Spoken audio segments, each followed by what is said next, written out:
Hola, ya. Sigamos entonces. Voy a subir la clase en PDF. La pueden distribuir, subir, qué sé yo. Porque parece que cuando uno entra un poquito más tarde a la clase no ve los archivos. Por lo menos a mí me pasa, no veo el chat y todo eso. Si lo pueden pasar a todos sus compañeros. Ok, entonces estábamos viendo un poco el eje, en este caso, hipotálamo, hipófisis, tiroides. ¿Ya? Más o menos funciona. Este es como el clásico sistema entonces, con sus feedback negativos de asa larga y asa corta. Entonces, en este caso, el asa corta estaría siendo ejecutada por TSH, lo que en todo caso no se muestra acá en la imagen, y lo que sí se muestra acá es el feedback negativo de asa larga por las hormonas tiroideas, que en este caso están escritas como T3 y T4. Bueno, entremos un poquito más en materia de cómo ahora esta célula folicular tiroidea interactúa dentro de esta estructura que es el folículo tiroideo y cómo fabrica finalmente las hormonas tiroideas. Y luego pasaremos a ver cómo la hormona tiroidea ejerce los efectos que clásicamente a uno le han contado. Entonces, bueno, acá tenemos en el centro una imagen de una célula folicular tiroidea.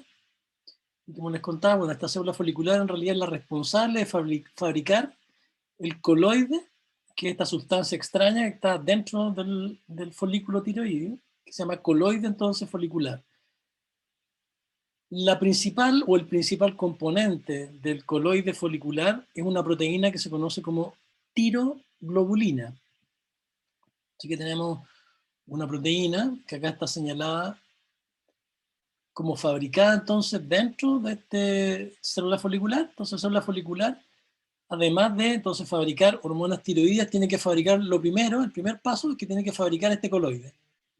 Y el principal componente del coloide folicular son la tiroglobulina. Me va a tener que disculpar un segundo, tengo una cosa, tengo una pequeña interrupción, denme un segundo.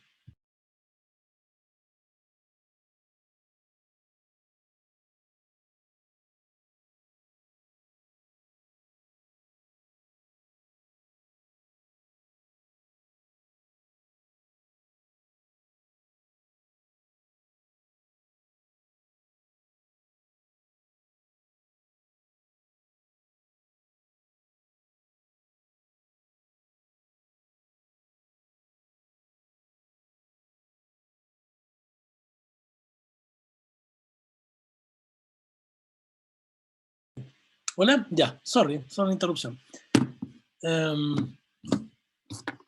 Teníamos nuestra célula folicular, entonces, primera función que uno tiene que tener claro de este célula folicular es que ella requiere entonces fabricar una proteína. Y esta proteína obviamente implica que esta célula folicular tiene un requerimiento de aminoácidos, que es lo que se muestra abajo con la flecha verde. Tiene que transcribir el gen de tiroglobulina traducirlo, obviamente, en su retículo, finalmente empacarlo en vesícula y luego secretarlas. Así que todo este coloide está constituido en forma muy importante entonces por una proteína que es tiroglobulina. Y además tiene que ser capaz de captar un elemento esencial para esta hormona, que es el yodo. Entonces tiene que captar yodo, tiene que captar aminoácidos en cantidad muy importante, tiene que fabricar estas proteínas con todo el requerimiento que ello implica, y además tiene que ser capaz de captar yoduro o yodo, ya de la forma más general, y transportarlo dentro de la célula folicular y luego bombearlo dentro de este coloide en alta concentración. Además, luego, dentro de este coloide ocurre una serie de reacciones químicas en las que participa, por supuesto, la célula folicular. Al final de ese proceso, la célula folicular además tiene que reconocer cuando han madurado, vamos a ponerlo así en este punto, ha madurado la tiroglobulina, tiene que luego fagocitarla literalmente, digerirla dentro de ella, y una vez digerida la tiroglobulina, en el fondo la parte más importante del coloide, se va a producir la liberación de la hormona tiroidea, que son T3 y T4, las cuales no se almacenan, sino que se van liberando en la medida que nosotros digerimos a esta tiroglobulina dentro de la célula folicular, y debido a que la naturaleza de la hormona tiroidea es hidrofóbica o, o lipofílica, ella difunde fuera de la célula y es capaz de ser transportada luego por la sangre y distribuida. Obviamente, como es hidrofóbica, ella es transportada por proteínas en la sangre. Esto sería el panorama general. Obviamente, este proceso está intensificado y regulado por la TSH, que es la tirotrofina, que es un proceso súper mega complejo.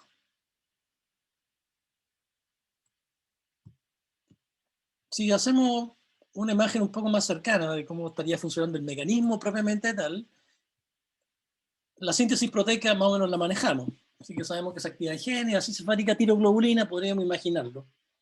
Pero el proceso más específico y que caracteriza a las células foliculares es la captación de yoduro. ¿Cómo se ejecuta esta captación de yoduro? Bueno, esencialmente tiene un cotransportador de sodio yoduro, que está en la porción vasolateral. Bueno, a todo esto no definimos eso, pero la porción apical de la célula folicular es la que da hacia el interior del folículo. Obviamente, entre células foliculares tienen uniones estrechas que separan completamente el interior del folículo, o sea, el coloide folicular, de la porción vasolateral, o sea, del intersticio o del líquido extracelular que está por fuera del folículo. ¿Ok? Está completamente separado, bien compartimentalizado. Por lo tanto, el yodo, la única forma que tiene de llegar al coloide es a través de un transporte activo, en este caso acoplado a sodio, a través de un cotransportador de yoduro y sodio. Y la estequiometría, aproximadamente por cada yoduro que se transportan 2 sodios. 2 por 1 en el fondo. ¿Ya? Por supuesto, este gradiente de sodio, como nosotros ya sabemos, se establece por la acción de la sodio-potasio ATPasa clásica. ¿No es cierto? O sea, en el fondo el gradiente de sodio nos permite concentrar dentro de la célula folicular el yoduro, el cual luego tiene que ingresar y concentrarse dentro del coloide folicular. Y para eso, bueno, hay varias proteínas transportadoras candidatas a nivel apical que han recibido varias denominaciones. Algunos piensan que es un canal de cloruro, algunos piensan que es una proteína transportadora activa, que se conoce como pendrina, pero todavía no está 100% caracterizada la naturaleza de ese transportador. Lo que sí se sabe es que hay un transporte y que el yoduro es capaz de ser concentrado muchas veces dentro de este coloide folicular. ¿Ya? Al cotransportador de sodio yoduro se le conoce como NIS o NIS, por si acaso, lo van a ver de varias formas acá. ¿Qué otra cosa es importante? Entonces ya tenemos 2 elementos importantes. Uno, un transporte activo de yoduro que gasta energía secundaria del sodio. Y además tenemos la síntesis de una proteína que es la tiroglobulina, la cual debe ser acumulada dentro del coloide, en el contexto de células foliculares con uniones estrechas y completamente impermeables por la vía entre las células, o sea, la vía paracelular acá está completamente sellada, bien aislada. Así que normalmente uno en el plasma, por ejemplo, no va a encontrar tiroglobulina en cantidades significativas. Entonces este coloide está completamente aislado del sistema y tenemos yoduro que se concentra allí. ¿Qué otro componente esencial hay en la célula folicular? Lo que está señalado en la porción apical acá, al centro, como TPO, que es un complejo enzimático que significa peroxidasa tiroidea. Entonces la TPO es la peroxidasa tiroidea, que es la enzima clave en la fabricación de las hormonas tiroideas, ¿ya? Y que si ella no funciona adecuadamente, no vamos a ser capaces de fabricar definitivamente la hormona tiroidea. Así que 3 elementos fundamentales que no hay que olvidar. Coloide, representado fundamentalmente por la proteína tiroglobulina, sistema de transporte de yoduro y además un complejo enzimático que es la peroxidasa tiroidea. De esa manera entonces la célula folicular atrapa yodo, lo bombea y ocurre una reacción química en la que participa en el coloide la peroxidasa tiroidea, que consiste en que nosotros le vamos a agregar yoduro a estos anillos aromáticos que se ven acá en el medio, que son partes de la proteína tiroglobulina. Una vez que la proteína tiroglobulina ha recibido una cantidad suficiente de ioduros, resulta que la célula folicular en su lado apical, acá no se muestra, tiene receptores que le permiten identificar a una proteína tiroglobulina que ha sido yodada.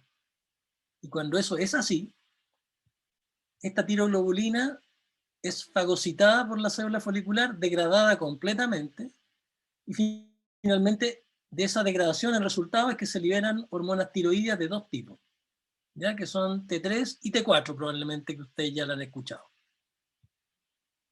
Ahora, el proceso de la síntesis de la hormona tiroidea es bastante complejo. Como les decía, hay una enzima que es clave, que es la peroxidasa tiroidea o TPO.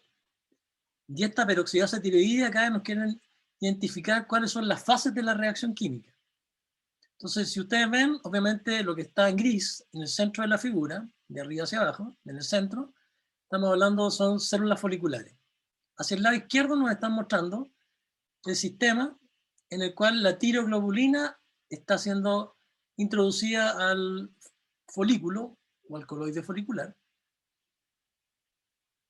Y nos está mostrando que hay varias reacciones químicas importantes para que esto funcione. Una de las cosas importantes que tienen que ocurrir es que en el entorno de la membrana apical de la célula folicular hay que fabricar peróxido de hidrógeno, ¿ya? Entonces, estas reacciones, obviamente, la síntesis del coloide y la fabricación de peróxido de hidrógeno dentro del folículo, está intensificado o regulado por la TSH, y por lo tanto, abajo, en el lado izquierdo, lo que nos muestra es un receptor para TSH, TSH receptor, TSHR, y nos muestra la TSH, que habíamos dicho que es una proteína de 2 cadenas, una alfa y una beta, la cual se une entonces al receptor y estimula 2 tipos de respuesta. Por un lado, una que está acoplada a una proteína GQ, que nos lleva a la generación de peróxido de hidrógeno, que está más hacia el lado izquierdo. Proteína GQ, recordemos que genera diacilglicerol e IP3, y además tenemos un receptor que está acoplado a GS, o proteína G estimuladora de adenyl-ciclasa, que genera finalmente una activación de pKa con activación de una serie de genes que se traducen finalmente en la fabricación del coloide. O sea, primero que nada estamos claros, sí, TSH es la hormona fundamental para la síntesis de tiroglobulina y también para la síntesis de una parte de la reacción enzimática, que es generar peróxido de hidrógeno. Entonces este peróxido de hidrógeno ahora va a permitir el primer proceso de fabricación de la hormona, que consiste en que la tiroglobulina es una proteína rica en un aminoácido que se conoce como tirosina. Entonces el aminoácido que está sobre representado en esta proteína tiroglobulina se conoce como tirosina. Recordemos que un aminoácido dentro de una proteína se le llama residuo de tirosina en este caso, se dice residuo, cuando está dentro de una cadena. Así que la tirosina está dentro de la cadena de la tiroglobulina, es un aminoácido estructural de ella, de esta tiroglobulina. Y el primer paso de la reacción química se llama organificación, que consiste en que a los residuos de tirosina, arriba a la izquierda y moviéndose por arriba hacia la derecha, nos aparecen dos fases de la reacción. Ya dijimos, en presencia de tiroglobulina y en presencia de peróxido de hidrógeno. El primero se conoce como organificación. Para la organificación se necesita yodo y se necesita peróxido de hidrógeno, y en él participa directamente la enzima peroxidasa tiroidea. En ese proceso se introduce yoduro en el residuo tirosina, ¿ya? En posiciones bien específicas.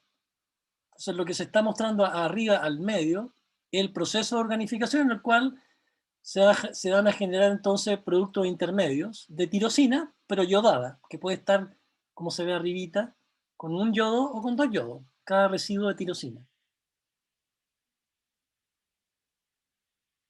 Y luego, también en presencia de la TPO y de peróxido de hidrógeno, nosotros podemos, lo voy a volver a explicar, no se preocupe, nosotros podemos acoplar ahora dos residuos de tirosina que están con yodo, y ahí recién producimos un precursor de la hormona. ¿Ya? Esto es la visión general, lo vamos a ver con más precisión. Mejor, bueno, veámoslo con más detalle aquí. Ya, entonces, los procesos clave ya dijimos. La enzima clave, peroxidasa tiroidea, TPO, al medio, aquí marcado en un cuadro. Al lado derecho lo que tenemos sería una tiroglobulina, y la tiroglobulina tiene el aminoácido tirosina, que se le llama residuo de tirosina, y tiene hartos de eso. Entonces, ¿qué es lo que hace la TPO en presencia de peróxido de hidrógeno? Le agrega primero un yoduro, o sea, la organifica, que es la primera fase de la reacción. Organificación, exacto, alguien me puso ahí. Entonces, la organificación, la enzima en presencia de peróxido de hidrógeno y yoduro, o yodo, digámoslo yodo mejor, es capaz de introducir yodo en este anillo de la tirosina. Cuando uno le agrega el primer yodo, en este caso se agrega en la posición 3 o en el carbono 3 del anillo, se le llama 3-monoyodotirosina o MIT. ¿Ya? Entonces, lo primero que se forma normalmente es una monoyodotirosina en la posición 3, carbono 3 del anillo. ¿Ya? Luego la reacción continúa y se le agrega otro yodo a este anillo en la posición 5. O sea, ¿cuáles son las posiciones organificadas con yodo normalmente por la TPO? La posición 3 y 5. Cuando tenemos ocupada la posición 3, se llama 3-monoyodotirosina. Tirosina porque viene del residuo de tirosina, del aminoácido tirosina. Y cuando ya están ambas yodadas, se le llama 3,5-diyodotirosina, como se señala acá, o DIT. Entonces tenemos diyodotirosina. Monoyodotirosina, diyodotirosina, son las formas precursoras entonces de la hormona tiroidea, pero que están todavía metidas o formando parte de la tiroglobulina. Y para eso ya sabemos los tres ingredientes fundamentales: tiroglobulina, TPO y peróxido de hidrógeno, que hay un sistema enzimático particular que lo fabrica. ¿Ya? Organificación entonces es el proceso de ponerle yodo al residuo de tirosina, y el resultado de esa fase de la reacción es MIT, o sea, monoyodotirosina, o DIT, diyodotirosina. La monoyodotirosina puede ser 3, o sea, en el carbono 3, o puede ser en el carbono 5. La diyodotirosina, obviamente, en ambas posiciones, en 3 y 5. Fase 1 de la reacción. La fase 2 de la reacción, que está mediada por esta TPO, es lo que se conoce como acoplamiento oxidativo. ¿En qué consiste eso? Bueno, significa en que hay una reacción que es más compleja. Y en esa lo que se hace es que se produce un enlace covalente entre los anillos de los residuos de tirosina. En el ejemplo que vemos acá estaría abajo, lo que se ha unido En el dibujo, lo que estoy señalando justo acá, hemos unido dos DIT, dos DIT, ¿se fijan? Una diodotirosina más otra diodotirosina. Yo las acoplo, las uno, por un enlace covalente. A eso le llamo entonces el acoplamiento oxidativo, que en el fondo es un acoplamiento intramolecular. Y todo esto todavía unido a la tiroglobulina. ¿Cuál es el resultado de unir dos DIT, o sea, dos diodotirosinas? Bueno, se llama eso, en el fondo, el precursor fundamental de la tiroxina. Pero en realidad no se llama así. Por tanto, abajo, si ustedes se fijan, aparece el resultado real. El resultado real dependerá de qué es lo que unes con qué. Entonces unes dos DIT, DIT más DIT, se utiliza otro aminoácido dentro de la reacción química, en este caso alanina. Hacemos este acoplamiento y nos da T4, pero todavía pegada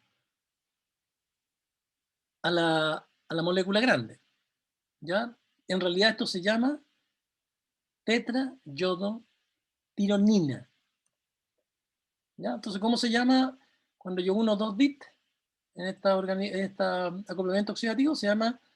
No se llama exactamente tiroxina porque todavía está pegado dentro de la proteína. Se llama tetrayodotironina.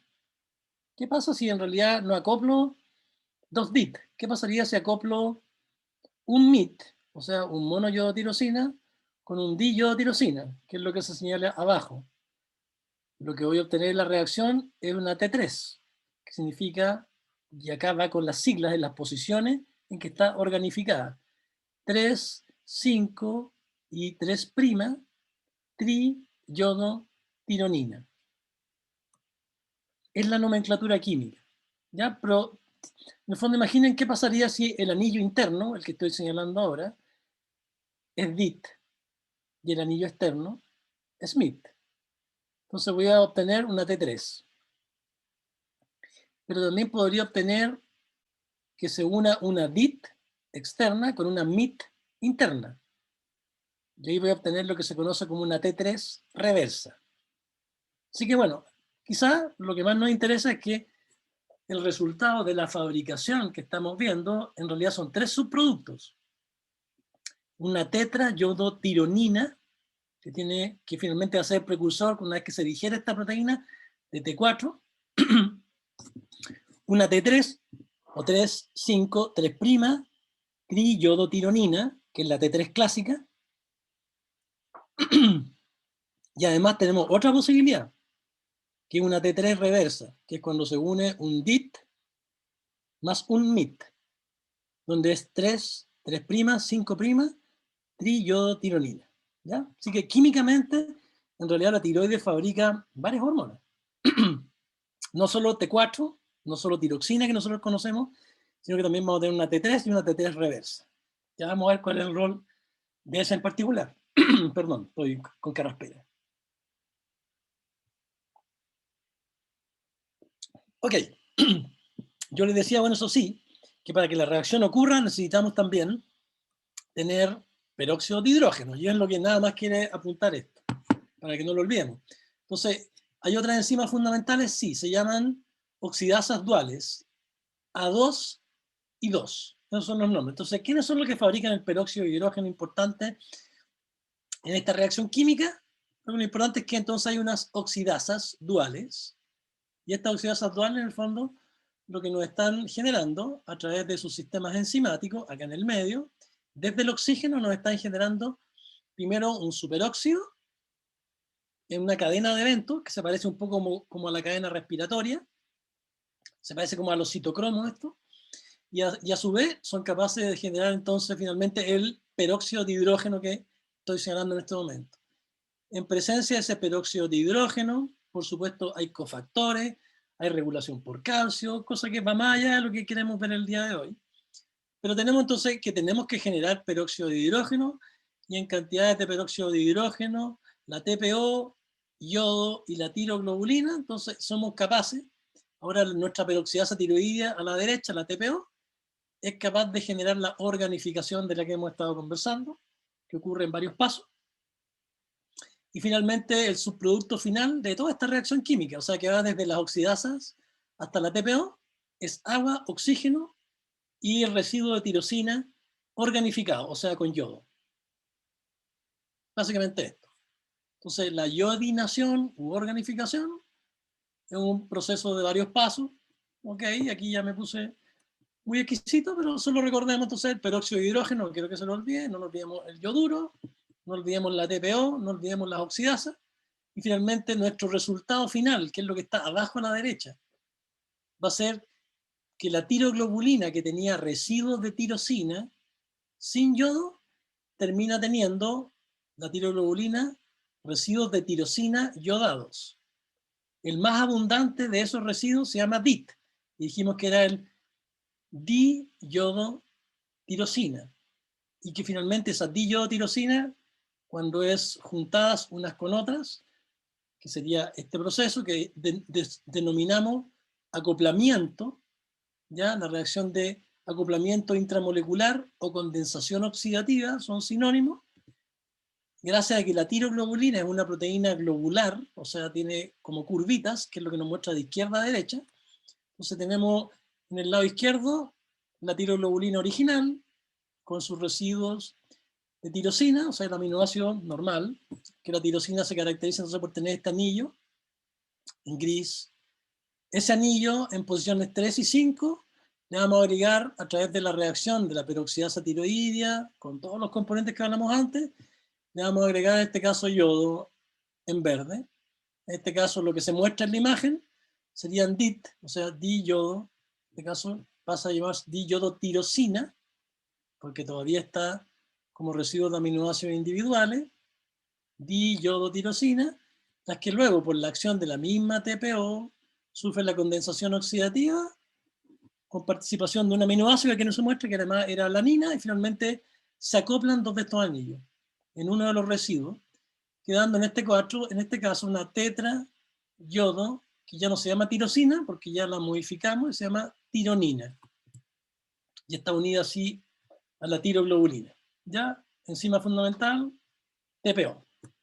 De hecho, si una persona tiene una mutación en el gen de la TPO, va a nacer con hipotiroidismo y no va a ser capaz de fabricar las hormonas tiroides, así que la TPO es una enzima sumamente fundamental. Ya aquí me puse muy bioquímico, así que esta, olvídenla, yo creo que la vamos a eliminar. Vamos un poco más a lo general, ya empezamos a entender un poquito más de esto. Así que esta imagen, que está tomada del Verne Levy, lo que nos quiere mostrar es arriba nuestra tiroglobulina, en la cual han ido ocurriendo al lado izquierdo arriba, la fase de reacciones, donde finalmente vamos a obtener el precursor directo de nuestro T3 y de nuestro T4, e incluso nosotros mencionamos que existía la posibilidad de que existiera una T3 reversa. Ya vamos a ver en qué funciona. La imagen, además, por el lado izquierdo, lo que nos quiere mostrar es la fabricación de la tiroglobulina, que ya sabemos que es fundamental.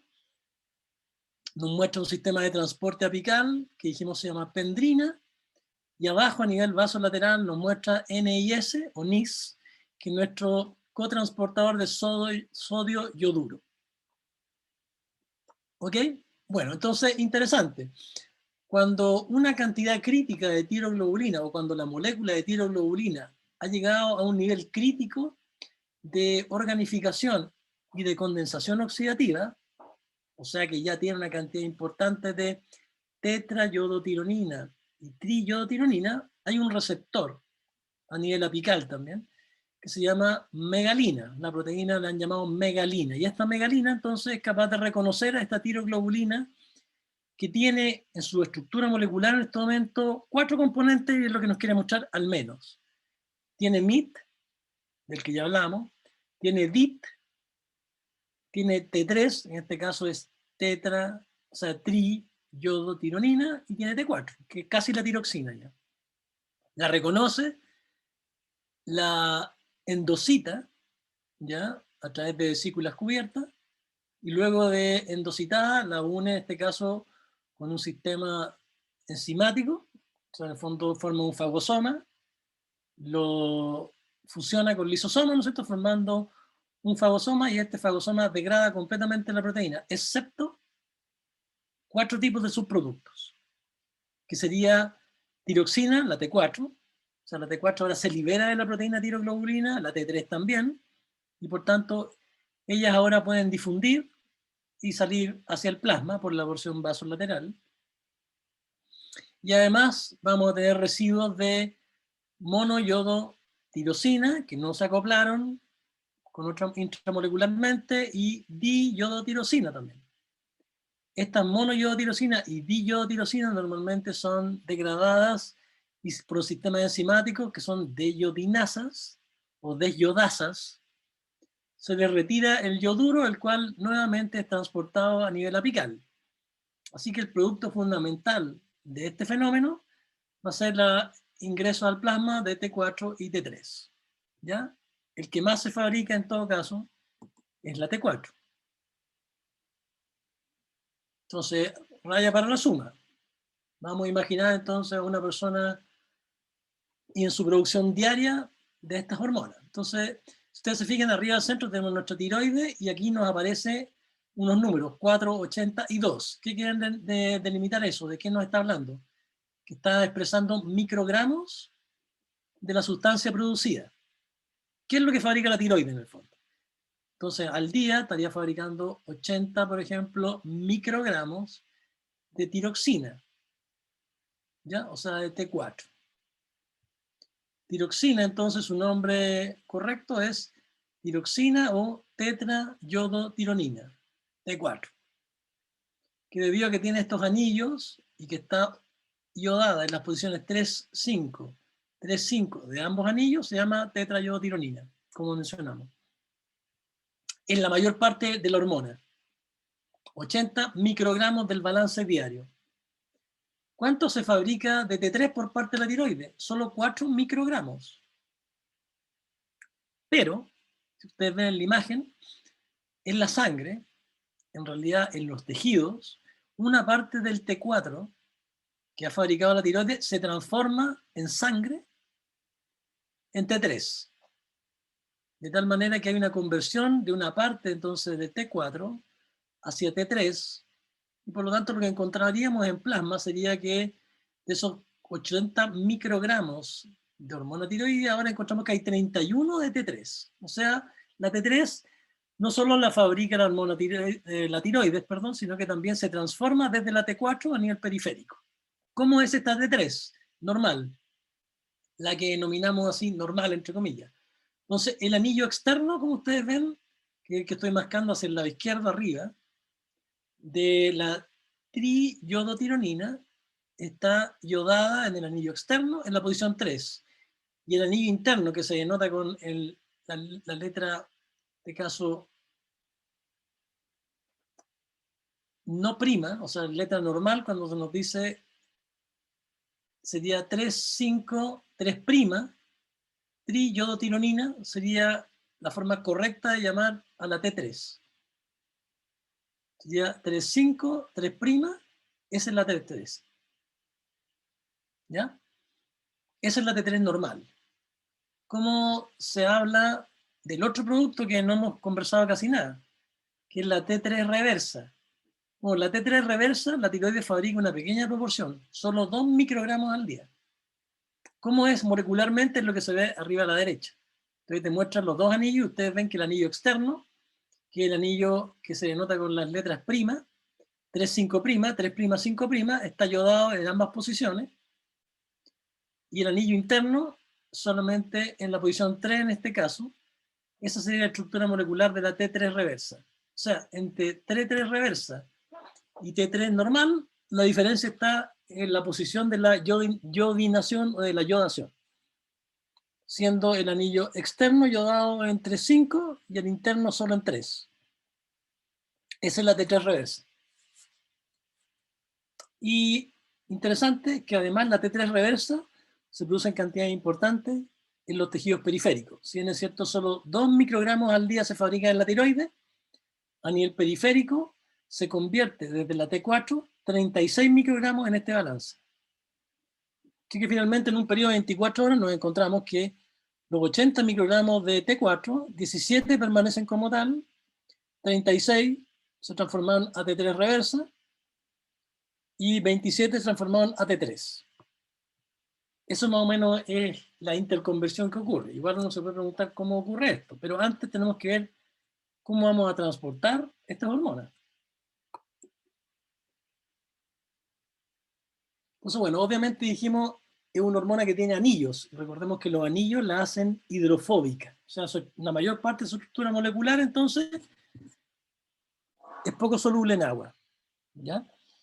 Por lo tanto, la mayor parte de esta hormona, y es lo que se quiere señalar al lado izquierdo, ejemplificando el caso de la T4, que ya sabemos que es la principal hormona secretada por la glándula tiroides. Entonces, la mayor parte de ella va unida a proteínas. Así que pongámosle la cifra correcta. ¿Cuánto va unida a proteínas de la hormona tiroidea? 99.96%. O sea, casi todo. 99.96. Unida a proteína. Y solamente la diferencia, o sea, 0,04% está libre y se conoce como T4 libre. Así que la T4 libre son una pequeña fracción de la proteína tiroidea total que nosotros encontramos en el plasma. ¿Y cuál es la parte activa de la hormona? De acuerdo a lo que medimos en generalidades, evidentemente la parte libre de la hormona. Esa es la que va a ser capaz de unirse al receptor, esa va a ser la que va a ser capaz obviamente de llegar a los tejidos, difundir, pero tiene que soltarse las proteínas que la llevan.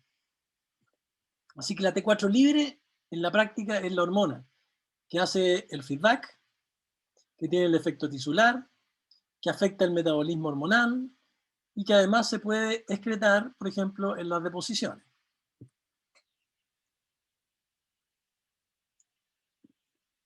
Si hacemos un análisis de dónde encontramos la unión o a qué proteína se une fundamentalmente esta hormona, es lo que está en el lado derecho.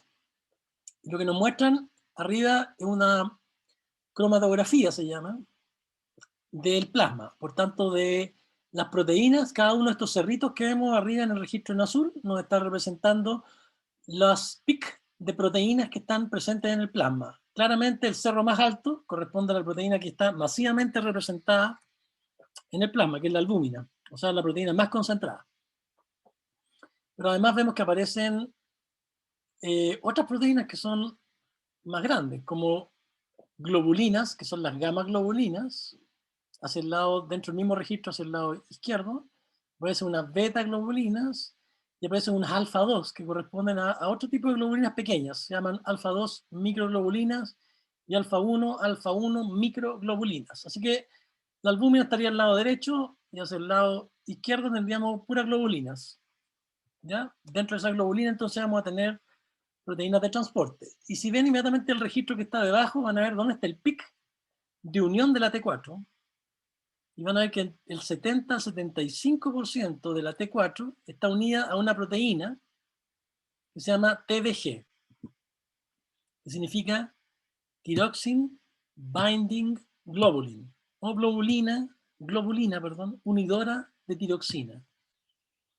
Así que, entonces, para decirlo bien y no nos confundamos, de la T4, por ejemplo, unida a proteína, de ese porcentaje, el 70-75% está unido a una proteína específica que es una globulina, y se conoce como TBG, que es una globulina pequeña, como ustedes ven, porque la escala de arriba está al mismo nivel. Es de la familia de las alfa microglobulinas, la TBG. Además, vamos a tener que un 5 o un 10% de la tiroxina se une a albúmina, que era esperable. Normalmente esa unión es de más baja afinidad y por eso son un 5 o un 10%, pero la albúmina es una gran cantidad de la disponible. Es una unión más laxa. En el fondo lo que quiero decir es que la unión albúmina nos tiene una hormona tiroidea más fácil de entregar al plasma y por tanto a los tejidos periféricos. Y además tenemos otra proteína que se llama TVPA, que es una prealbúmina unidora de hormona tiroidea, que en el fondo corresponde a Thyroxine Binding TV prealbúmin. O sea, tenemos una prealbúmina, que es una proteína más pequeña aún que la albúmina, que une un 15 o un 20%. Así que tenemos dos proteínas específicas de transporte para hormonas tiroideas, la TBG, Thyroxine Binding Globulin, y la TBPA, que es la Thyroxine Binding Prealbumin, o albúmina o prealbúmina unidora de tiroxina. Y por supuesto, además, solo un 5 y un 10% va unido a albúmina. Ese es el comportamiento de la T4. ¿Cómo se comporta la T3? Bueno, la T3 también está unida en gran cantidad, solo que en una proporción similar a la T4, solo que se une entre un 70 y un 75% a la TBG, igual que la T4, y un 25 o un 30 a la albúmina. O sea, hay mayor cantidad unida a la albúmina en comparación con la T4. Pero ya sabemos que la hormona que fabrica fundamentalmente la tiroides es la T4. Así que no olvidemos estas proteínas de transporte específicas. TBG, TBPA y albúmina. ¿Cómo se distribuye ahora esta hormona tiroidea y cómo funciona su sistema de control de la secreción? Entonces, bueno, claramente nosotros ya sabemos que la pituitaria, o sea, la de la hipófisis, donde están nuestros tirotrofos, ellos son sensibles a un feedback negativo. ¿Quién ejerce ese feedback negativo? Ya lo habíamos mencionado. La T4. ¿Cuál? La T4 libre. ¿Ya? La TSH obviamente es la que va a estar estimulando a la glándula tiroides para que fabrique la principal hormona fabricada, que es la T4. Si sube la T4, por ejemplo, más allá de 0.002 microgramos por decilitro, vamos a tener ejerciendo un feedback negativo que reduce los niveles de TSH. ¿Qué además hace esta T4? Bueno, ya sabemos que la mayor parte está contenida dentro de las proteínas de transporte. Entonces, cada vez que nosotros estamos gastando T4, por ejemplo, si nosotros bajamos sutilmente ese 0.02 microgramos por decilitro de T4, porque como se ve abajo a la derecha, el tejido consume T4, la une, la consume, ya veremos cómo la consume, y por lo tanto, si se produce una pequeña caída en la concentración de la T4 libre, se produce un cambio en la reacción química que hace que salga de la proteína. O sea, la proteína de transporte funciona como un buffer para hormona tiroidea, y ante cualquier descenso de la hormona tiroidea libre, bueno, se van a producir dos cosas. Uno, un movimiento de la hormona tiroidea desde las proteínas de transporte, y además disminución del feedback negativo sobre la secreción de TSH, finalmente. Así que cualquier descenso de la hormona libre va a producir desplazamiento de la hormona desde las proteínas de transporte, y además va a generar liberación de TSH al bloquear el feedback negativo, al reducirlo. ¿Cuáles son causas de que pudiera ir cambiando, por ejemplo, esta concentración plasmática de hormona tiroidea? Entonces, bueno, esta tablita nos da algunas ideas. ¿Quiénes pueden aumentar, por ejemplo, la concentración de la TBG, que dijimos la Thyroxine Binding Globulin? Bueno, hay cosas hormonales. Por ejemplo, miren, la gestación, la preñez, la gestación incrementa la TBG. En el fondo, si aumentas tu TBG, que es lo que nosotros deberíamos esperar de acuerdo al cuadro que recién vimos, que la cantidad total de la hormona en el plasma puede aumentar, pero la cantidad libre podría disminuir. También pueden haber causas genéticas de personas que tengan mucha TBG en el plasma, y si ustedes le miden la hormona total en el plasma, van a ver que tiene mucha, pero si miden la forma libre de la proteína, de la hormona, verán que podría estar reducida. O normal, bueno, depende. Y los estrógenos, ¿ya? Incluyendo los anticonceptivos orales, ¿ya? Entonces los estrógenos también pueden aumentar la TBG, aumentando la hormona tiroidea total, pudiendo afectar la hormona tiroidea libre. ¿Cuáles son causas ahora de disminución de las proteínas de transporte? Que en el fondo nos habla de la disminución del contenido total de la hormona en el plasma. También hay causas genéticas descritas. Cualquier estado de desnutrición o de pérdida proteica importante, se nombra como un ejemplo, que se llama síndrome nefrótico, que es una glomerulopatía en la cual se pierden de forma masiva proteínas en la orina. Por supuesto, la malnutrición extrema, cualquier trastorno digestivo que lleve a la mala absorción de nutrientes, desórdenes endocrinos adicionales como la acromegalia, que ocurre en presencia de la excesiva síntesis de hormona de crecimiento, también en la enfermedad de Cushing, no creo que la hayan escuchado, pero la enfermedad de Cushing es un hiperadrenocorticismo, que en el fondo implica un aumento de los glucocorticoides orales que genera este síndrome o enfermedad, y que la mayoría de las veces está dado por el consumo como fármaco de glucocorticoides. ¿Ya? Como se ve acá abajo, altas dosis de glucocorticoides también van a afectar enfermedades muy graves, así como están en una UCI, por ejemplo, y los andrógenos también reducen, sobre todo en exceso, también reducen la cantidad de la TDG, o sea, hacen el efecto contrario de los estrógenos. Entonces, ¿cómo funcionaría un poquito esto para que tengamos una idea? Entonces vamos a partir arriba, vean la imagen superior. Tenemos A, B y C, de izquierda a derecha. ¿Qué es lo que nos quiere mostrar? Nos está mostrando un estado inicial. Imaginemos una mujer que está en periodo fértil, y de la situación A a la situación B, lo que vamos a imaginar que ocurrió es que empezó a consumir anticonceptivos orales. De A a B entonces empezó a consumir anticonceptivos orales. Y dijimos que los anticonceptivos orales lo que hacían era aumentar la cantidad de TDG. Así que en este caso ella de A a B empezó a consumir anticonceptivos orales, y el efecto más o menos rápido que obtuvo fue que la parte unida y la parte libre van a verse alteradas. Y lo que nos quiere mostrar es TBG en B, el rectángulo nos quiere mostrar que es TBG, donde está una proporción de la TBG ocupada con T4, pero luego en B tenemos un rectángulo más grande, lo que nos está hablando de que tenemos más TBG. Inicialmente entonces, como tenemos más TBG, tenemos más sitios disponibles en la TBG para unir hormona tiroidea. Y el efecto es lo que se quiere mostrar abajo.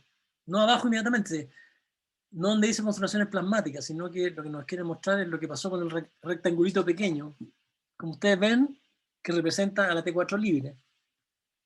Y lo que nos quiere decir en B es que al aumentar abruptamente la TBG,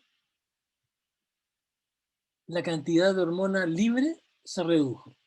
Y eso es lo que está expresado en números abajo. Entonces, en números abajo nos muestra la situación a la izquierda, la normalidad, entre comillas, de TBG, de T4, de T4 libre y de TSH, todo normal. ¿Qué pasó cuando aumentó la TBG? Que la T4 libre se disminuyó, que es lo que se ve en B. ¿Cuál fue el resultado de eso? Que es lo que se ve más abajo. Se ve que el aumento de la concentración de TBG hace que la T4 total en ese momento, total, o sea, la unida a la proteína más la libre, es normal. O sea, yo le pido un examen de sangre a esta paciente, en ese momento, en B, me encuentro que su T4 total es normal. Pero ¿saben qué más voy a encontrar? Que si yo en laboratorio le pido que le midan la T4 libre, esta va a estar disminuida. Y si además le pido que midan las concentraciones de TSH, o sea, de tirotrofina, van a estar aumentadas. Y si además soy más exquisito y le pido que midan la TRH, voy a encontrar que la TRH también va a estar aumentada. Y además, todo este eje, o sea, todo el eje hipotálamo, hipófisis tiroides va a estar incrementada en su actividad. Y en la tiroides vamos a encontrar que va a haber un aumento de la liberación de T4 en ese mismo momento. ¿Ok? Hasta que luego de unos días, semanas, vamos a llegar a la situación C, que está a la derecha, en la cual se ha vuelto a normalizar la T4 libre. Pero si yo mido en su sangre cómo está la TBG, va a estar aumentada. Si mido la T4 total, también va a estar aumentada. Su T4 libre va a estar normal, igual que en la situación A. Y la TSH ahora ya no va a estar aumentada, sino que ahora va a estar normal nuevamente. O sea, hemos llegado a una nueva situación de equilibrio. Así que los cambios abruptos o relativamente rápidos en la concentración particularmente de la TBG pueden ocasionar episodios, en el fondo, que es lo que vimos en B, de hipotiroidismo. ¿Ya? En este caso hemos tenido un hipotiroidismo, pero que ha estado asociado al incremento de las proteínas transportadoras, que ha sido un hipotiroidismo relativo.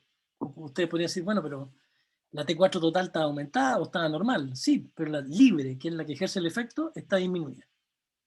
Que ese es el juego que se puede ver en estos casos. Bueno, en realidad vamos ahora acercándonos a cómo va a ser el efecto de esta hormona en los tejidos periféricos. O sea, virtualmente ustedes, lo primero que nos podríamos preguntar, ¿qué células tienen receptores para hormonas tiroideas? Y la respuesta es, todas las células que se sepa tienen receptores para estas hormonas. Virtualmente todas. Bueno, la excepción pueden ser los eritrocitos. Claro, no tienen núcleo y como ya sabemos nosotros, las hormonas tiroideas tienen receptores intracelulares que se asocian al núcleo, porque estas son hormonas hidrofóbicas. Entonces, bueno, lo primero es que el tejido tiene que captar la hormona. ¿Cómo la capta? Bueno, se han descrito varios tipos de transportadores. Tendríamos entonces sistemas de transporte que la célula regula y que le va a permitir captar la hormona. Así que la hormona captada va a ser T4 y T3. Ahora, una vez que la T4 y la T3 ingresan a la célula, el efecto es directo y rápido por la T3, porque la T3 es la que es capaz de unirse directamente al receptor de hormona tiroidea. En este caso, moviéndonos hacia la derecha, THR, que sería Thyroxine Hormone Receptor, u hormona tiroidea, o receptor de hormona tiroidea, mejor llamémoslo así. Entonces, en realidad, el receptor de hormona tiroidea es capaz de unirse a T3, no a T4. Primera cosa que uno le puede sorprender. Ya una vez que se le une a T3, es capaz de dimerizar y genera un heterodímero. Dimeriza con el receptor de ácido retinoico, que normalmente está disponible para dimerizar sin ningún problema. El ácido retinoico está en cantidad suficiente en la célula, así que funciona perfecto. Dimeriza y se une al elemento de respuesta a la hormona tiroidea y genera su efecto. Pero la T3 no es la única hormona, dijimos, que la que está más concentrada en el plasma es la T4. Así que en realidad la que más va a ingresar a una célula por los mismos transportadores es la T4. Pero dentro de la célula existen sistemas enzimáticos que van a variar dependiendo de la célula. Esos sistemas enzimáticos se llaman desyodasas. Entonces las desyodasas, para el caso de la T3, la van a transformar en T2, o sea, una diyodo tironina, que es inactiva. O sea, ¿cómo cesa el efecto de la T3 dentro de una célula o cómo se elimina el efecto de la T3 dentro de una célula? Bueno, por una enzima que se llama desyodasa. En este caso me está mostrando una isoforma de esa desyodasa que se llama desyodasa 3. ¿Qué pasa con la T4 ahora?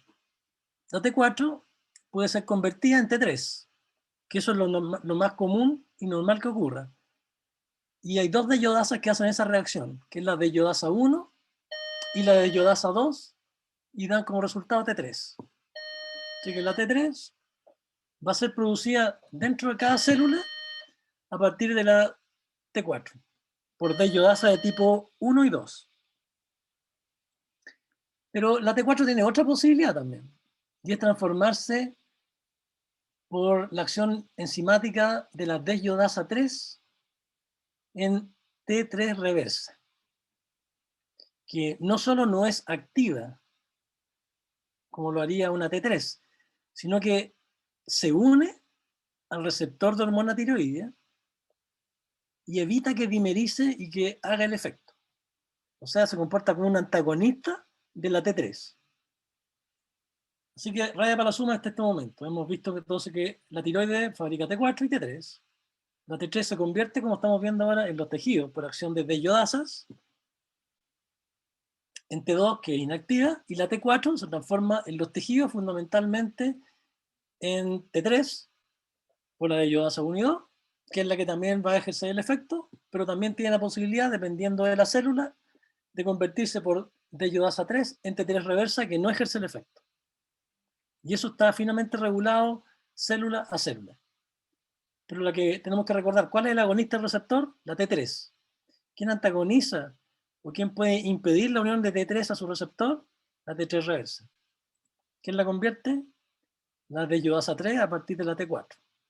Y eso nos da entonces la variabilidad de efectos que puede ocurrir a nivel de un tejido al efecto de la hormona tiroidea. Al final vamos a ver cómo esto opera, cómo funciona. Entonces, bueno, acá tenemos una tablita que nos habla de cómo, para que tengamos una idea de que existen sistemas de transporte. Entonces, esta tabla 1 nos muestra cómo capta el tejido a la hormona tiroidea y qué es lo que puede captar exactamente. Entonces, hay tres tipos de receptores, de transportadores para la hormona tiroidea, que son de la familia ABC, que son los que están acá arriba. OATP, P1C1, MCT8, MCT10, ya filo. Nunca les voy a preguntar esto así con nombre y apellido. Lo importante es que recordemos que hay un sistema de transporte. Y cada sistema de transporte, entonces va a estar transportando con mayor afinidad una u otro de las hormonas tiroideas. A la postre lo que nos importa es que no entran así como por difusión simple, sino que hay difusión facilitada con sistemas de transporte y cada tejido va a tener su tipo predominante de transportador. Por ejemplo, OATP1C1 que transporta preferentemente T4 y T3 reversa. ¿Dónde está fundamentalmente ese tipo de transportador? A nivel de los capilares cerebrales. O sea, permite que atraviesen la barrera hematoencefálica. ¿Ya? Efecto fisiológico, bueno, que permita entonces el paso de la hormona tiroidea a través de la barrera hematoencefálica. No se conoce demasiado acerca de ello, así que no nos importa mucho. Aquí tenemos el MST8, T3 y T4, también transporta. A nivel ahora ya de cerebro, de hipotálamo, de la misma glándula hipófisis, hígado, corazón, placenta, que sería la segunda fila. ¿Ok? Bueno, y así, tenemos entonces un sistema de transporte específico, tenemos un sistema enzimático intracelular, y bueno, y a nivel del sistema nervioso siempre nos preocupamos, porque como yo les decía, al momento de las últimas etapas del feto en el desarrollo intrauterino y al momento del nacimiento, está ocurriendo todo el desarrollo de las neuronas y del cerebro. Y en ese desarrollo, las hormonas tiroideas son fundamentales. Y esta imagen lo que nos quiere mostrar en colores son los tipos de transportador y su rol que juega para poder ejercer su efecto las hormonas tiroideas tanto a nivel de neuronas como de astrocitos. ¿Ok? Y entonces existe un sistema de transporte que para la barrera hematoencefálica implica que la hormona tiroidea en el cerebro tiene que atravesar el vaso sanguíneo, luego tiene que pasar por el astrocito, que convierte, por ejemplo, a través de la de yodasa 2, T4 en T3, y luego otro sistema de transporte lo va a llevar hacia la neurona. Ok, básicamente eso, no quiero entrar en más detalles. Hay que densificar. Entonces las desyodasas que ejercen la reacción química se llama desyodinación. Lo que van a hacer es convertir T4, como ya dijimos, hacia la T3 reversa, que ya conocemos, y hacia la T3. Ya sabemos que la T3 es la que realmente ejerce el efecto. Básicamente lo mismo, la tabla lo que quería mostrarles son los tipos de desyodasas y los tejidos y cómo ellas cambian dependiendo del tejido. Por ejemplo, el hígado tiene importantes cantidades de desyodasa 1, que sabemos que convierte T4, por ejemplo, en T3, así que el hígado tiene un muy buen sistema de conversión hacia T3 y eso se repite en riñón, en la misma tiroides, en el músculo esquelético, el sistema nervioso, en fin. ¿Ya? Y abajo vienen nada más que las proporciones y los niveles de las hormonas que los transportan. Así que esto, cuando lleguen a este punto, ustedes tienen que leer esto y decir, ok, tiene todo el sentido del mundo, no me debiera complicar con esto. ¿Ya? Ok, vamos ahora mejor a los efectos. Ya sabemos que, entonces, T3 es la que se une al receptor, T3 es la que ejerce los efectos fisiológicos. Bueno, esta gráfica lo que les quiere mostrar es un experimento. Este experimento, en la porción horizontal del gráfico, nos está mostrando que se inyectó hormona tiroidea. ¿Ya? O sea, hicimos una inyección y la escala está en horas.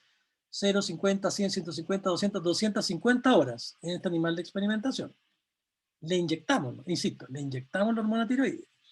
Y a este animal experimental se le colocó una mascarilla y se le midió el consumo de oxígeno y también la producción de CO2 le podemos medir. Pero en este caso lo que está graficado es qué es lo que ocurrió con el consumo de oxígeno, que en este caso está expresado como ml de oxígeno por hora por gramo.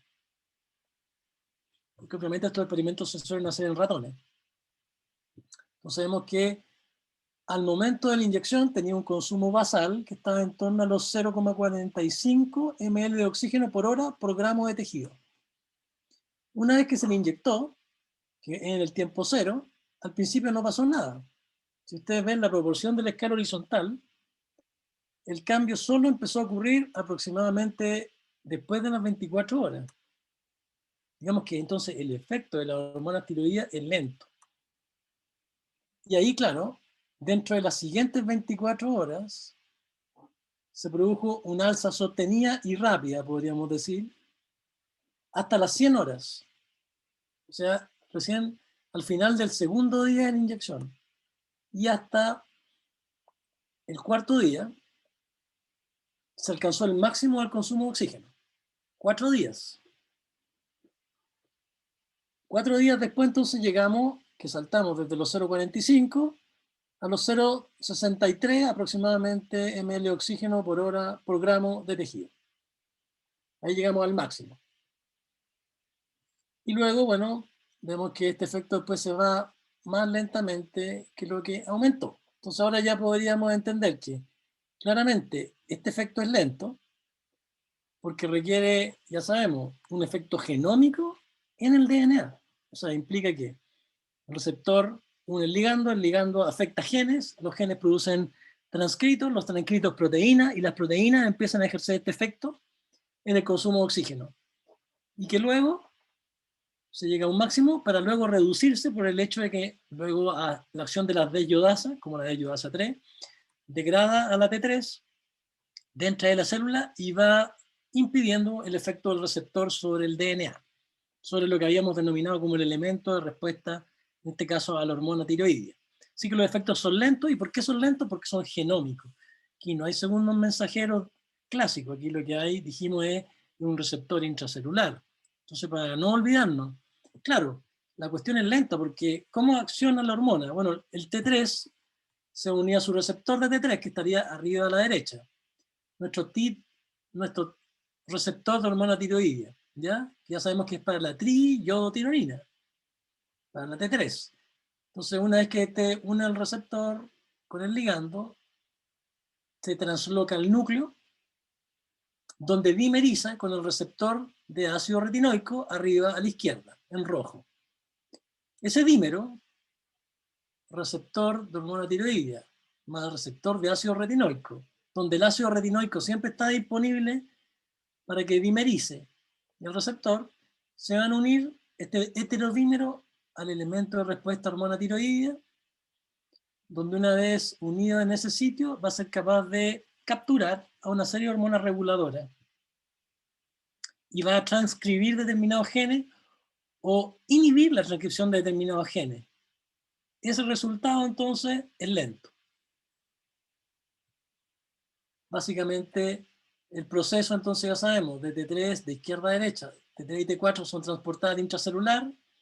Si este 4 se transforma por D-iodasa a T3, luego tiene que unirse a su receptor, que es translocado al núcleo, donde, aquí en verde, donde tiene que dimerizar con receptor de ácido retinoico, y este complejo se une al elemento de respuesta a hormona tiroidea, en este caso TRE, sería Thyroxine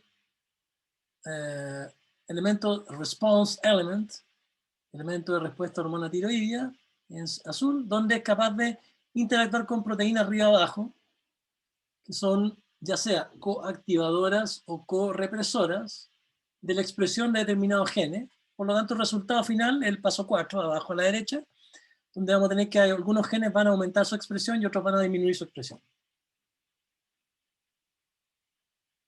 Si van apareciendo preguntas, me van diciendo. Pero, ok, tiene sentido entonces que el efecto sea lento, porque tienen que ocurrir todos estos pasos. Ahora, los receptores tiroideos, para complicar un poco más el caso, y es lo que se está mostrando en el lado izquierdo de la imagen, arriba, tienen algunas características en común. O sea, arriba, a la izquierda, lo que tenemos sería esa línea grisácea que aparece arriba, nos está mostrando los dominios que han sido identificados en los receptores de hormona tiroidea. ¿Ya? Por ejemplo, sale la letra C arriba y te dice que es el sitio de unión al DNA. Claro, obviamente el receptor tiene que tener un sitio de unión al DNA.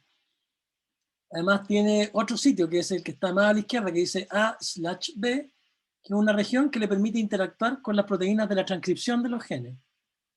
Además tiene una región D, que es una región que se llama de bisagra, que es parte estructural de la molécula, y tiene una región carboxiterminal, que es la que le permite la dimerización con el receptor de ácido retinoico.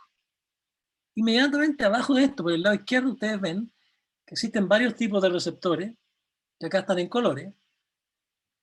Entonces, no quiero que se lo sepan de memoria, ni mucho menos. Lo que quiero es que tengan una idea de la heterogeneidad de los receptores de hormona tiroidea, y tendríamos al menos dos tipos.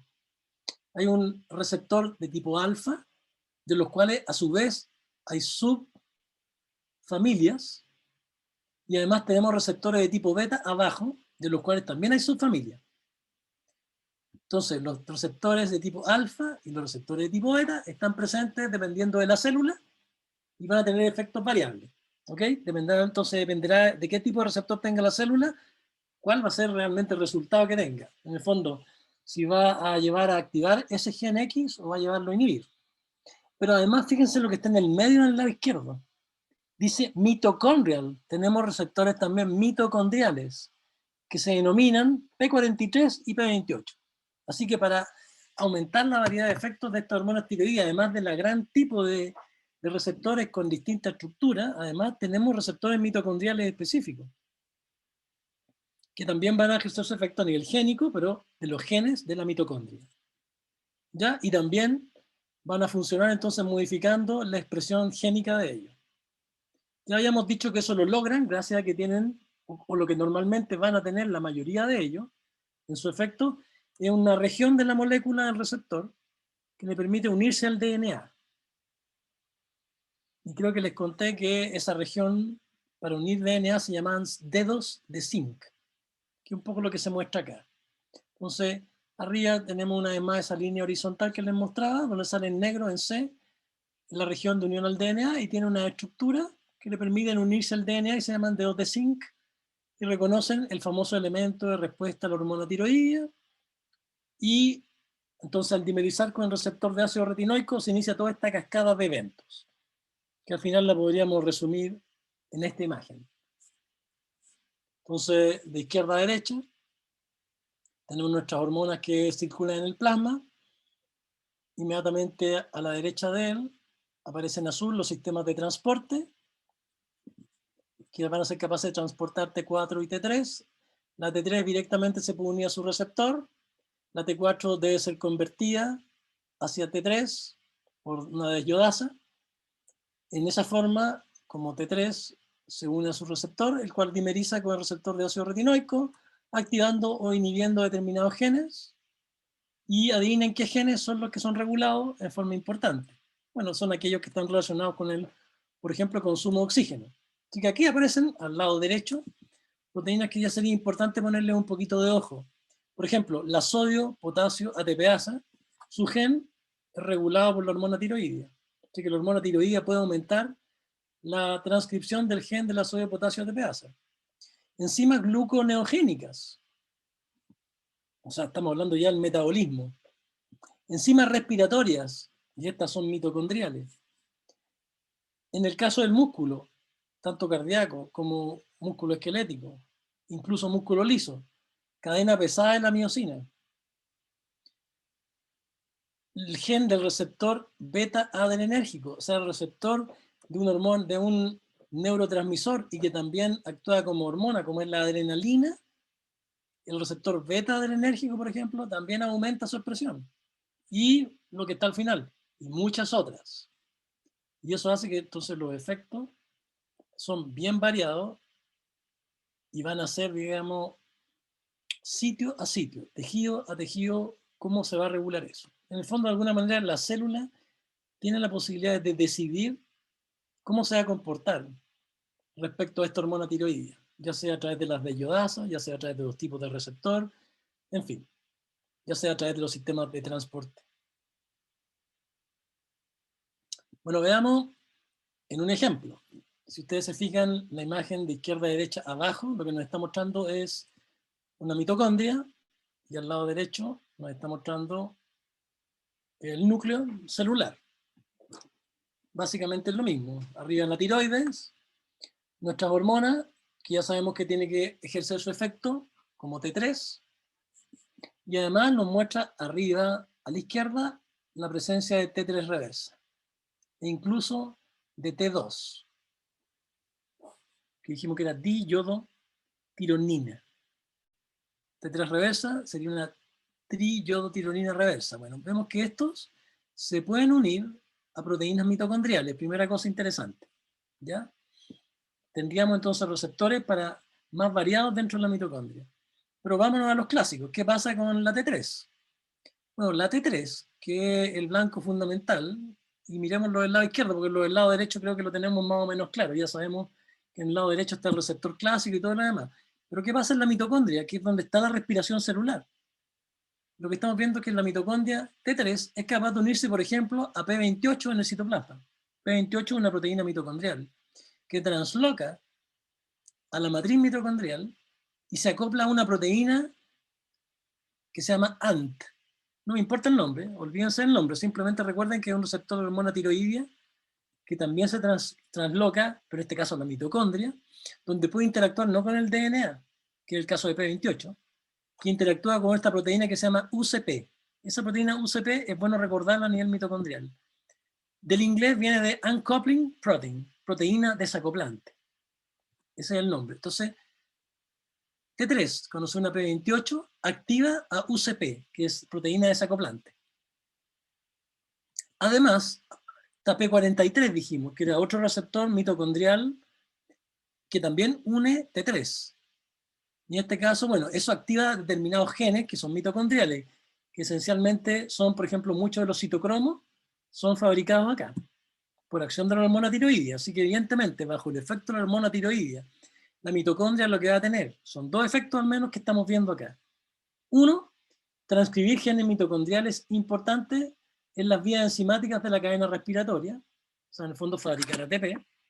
Además, al lado derecho nos muestra el núcleo de la célula, donde obviamente se transcriben genes. Algunas de las enzimas que se transcriben en el núcleo translocan también al interior de la mitocondria y participan en la respiración celular mitocondrial. ¿Ok? Pero veamos este efecto de la UCP primero, que nos interesa. Entonces siempre a uno le dicen que, por ejemplo, la termogénesis se incrementa por el efecto de la hormona tiroidea. Bueno, ¿en qué consiste eso? Esta imagen trata de explicar eso. Esto es un fenómeno que en todo caso, si bien es cierto, ocurre en todas las células, hay un tejido especializado donde ocurre en los recién nacidos. Y ese es el ejemplo que se muestra acá, que es la grasa parda.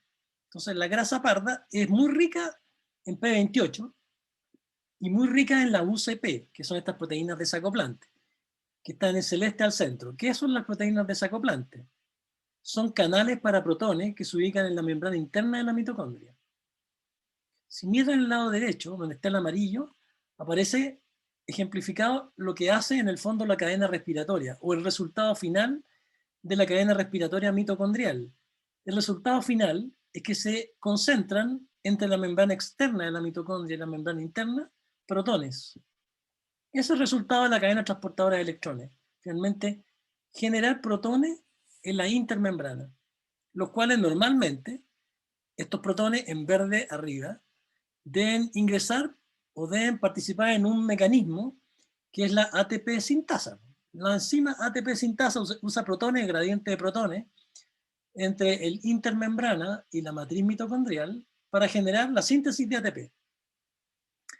Y a su vez, este ATP regula la cadena respiratoria. Así que normalmente una célula fabrica ATP de acuerdo a sus necesidades, porque la misma cadena respiratoria está regulada por la concentración de ATP. Así que si necesitamos ATP, baja el ATP, aumenta la cadena respiratoria, se concentran más protones permiten mayor actividad de la ATP sintasa. Pero ¿qué es lo que pasa bajo el efecto de la hormona tiroidea? Es que empiezan a actuar otro sistema que gasta esos protones. Y esas son las proteínas desacoplantes o uncoupling proteins, UCP. Y la UCP son canales de protones, por lo tanto lo que hace es que permite que solo una parte de los protones participe en la ATP sintasa y los otros protones se escapan o ingresan a la matriz saltándose el mecanismo enzimático importante para fabricar ATP. Por lo tanto, hace menos eficiente la síntesis de ATP, o mejor dicho, para decirlo bien, hace menos eficiente la cadena respiratoria. Y al hacerla menos eficiente, tiene que funcionar más. Por tanto, la cadena respiratoria funciona más ávidamente. Y como todas reacciones enzimáticas, si ustedes se acuerdan, no son perfectas. Sino que, bueno, además del sustrato final, o del producto, mejor dicho, final, que en este caso, el producto final, digamos, son los protones, ¿qué otra cosa se produce en el intertanto? Calor. Por lo tanto, claro, en la grasa parda, que sería el ejemplo perfecto, el aumento de la hormona tiroidea al unirse a la P28 activa la UCP, el aumento de la actividad de la UCP, o sea, de la proteína desacoplante, indirectamente produce el aumento de la actividad de la cadena respiratoria, y eso obviamente significa consumir más oxígeno y producir calor. Esto es uno de los mecanismos entonces mediante el cual se produce calor. A su vez, recordemos que la hormona tiroidea también va a estar regulando o aumentando la cantidad de proteínas que participan en la cadena respiratoria. Así que vamos a estar aumentando la cantidad de proteínas de la cadena respiratoria y vamos a estar gastando más oxígeno también. Ok, por la hora vamos a hacer un recreo. De ahí terminamos esta clase a la vuelta del recreo.